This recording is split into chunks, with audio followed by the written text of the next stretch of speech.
त्याच्यामधला पहिला easy chapter आहे तो म्हणजे प्लांट वॉटर रिलेशन, जो की ऑलमोस्ट 7 मार्क्स आहे आणि खूप चांगला चॅप्टर आहे. तुम्हाला 25 मार्क 25 ते 30 मार्क प्रॅक्टिकल्सचेच मिळतील आणि 7 मार्क जर इथून मिळवले तर तुमचे 32 पर्यंत मार्क्स होऊ शकतात, 32 ते 37 पर्यंत, आणि तुम्ही 1-2 चॅप्टरमध्येच आरामात पास तरी होऊ शकता. ठीक आहे. पण ऑब्व्हियसली आपलं फक्त पास होणं हे टार्गेट नाही आहे, त्याच्यामुळे आपण अजून किती मार्क्स स्कोअर करता येतील हे पाहणार आहोत. सो प्लांट वॉटर सगळ्यात पहिल्यांदा सुरुवात करायची आहे. मग करायचं आहे plant growth and mineral nutrition. याच्यामध्ये पण काही टॉपिक्स प्लांट वॉटर रिलेशनमध्ये पण आणि प्लांट ग्रोथमध्ये पण काही टॉपिक्स असे आहेत जे याच्या आधी कधीच नाही विचारले गेलेत.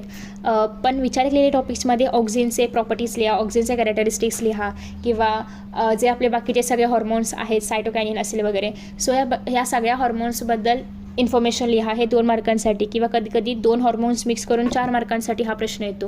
किंवा मिनरल न्यूट्रिशनमध्ये नायट्रोजन कसं कॉन्ट्रीब्यूट करतं प्लांटच्या ग्रोथसाठी वगैरे असे काही प्रश्न येऊ शकतात.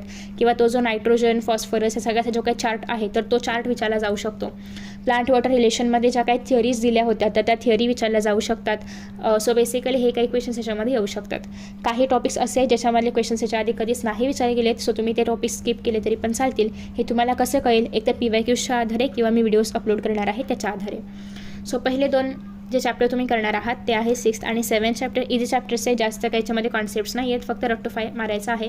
सो 14 मार्क्स तुमचे या ठिकाणी क्लिअर झाले. आफ्टर दॅट नेक्स्ट आहे ते म्हणजे next chapter organisms and population, ecosystem आणि एनर्जी फ्लो आणि बायोडायव्हर्सिटी.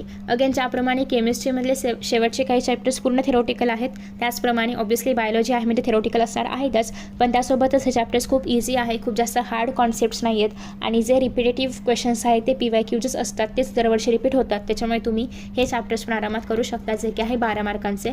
जास्त वेळ नाही घेणारे चॅप्टर्स तुम्ही एकदा वाचले की तुम्हाला कॉन्सेप्ट्स क्लिअर होतील आणि मग तुम्हाला फक्त पाठांतर करायचं आहे, कारण याच्यामध्ये लक्षात ठेवण्यासारखं कॉन्टेंट खूप कमी आहे. बायोलॉजीमध्ये पाठांतर यासाठी करावं लागतं कारण बऱ्याचदा काय होतं, माझ्याकडे मागच्या वर्षी एक पेपर आला होता, म्हणजे चेक्ड पेपर आला होता बोर्डाचा, त्याच्यामध्ये मनाने काही आन्सर्स लिहिले होते. इवन ते आन्सर्स करेक्ट होते किंवा त्याच्यामधले टॉप पॉईंट्स करेक्ट होते, पण तरीसुद्धा ते आन्सर्स एक्सेप्ट केले नव्हते कारण ते पुस्तकानुसार नव्हते किंवा पुस्तकातल्या कॉन्टेंटला धरून नव्हते.